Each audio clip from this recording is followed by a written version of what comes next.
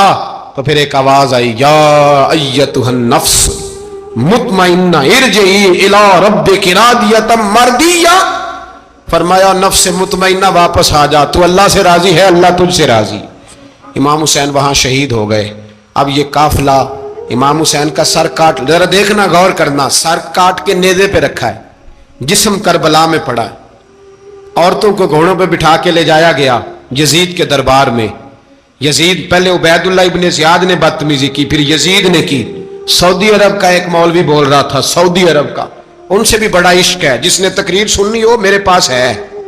ہمیں لوگ مشورے دیتے ہیں کہ جو یزید کو اچھا کہے اور حسین کو باغی کہے اس کو ہم امام مان لیں، اس بے شرم بے حیا کو جو نبی پاک کے گھرانے کے بارے میں بکے اسے امام۔ سعودی عرب میں مسجد نبی میں درس دینے والا جس نے تقریر سننی ہو میرے پاس ہے، وہ کہتا ہے یزید تو بڑا اچھا آدمی تھا، اس نے تو بڑی خدمت کی، تو میں نے اسے کہا رشتہ داری کر لیا یزید کے ساتھ، قریب ہو جا، شرم نہیں آتی؟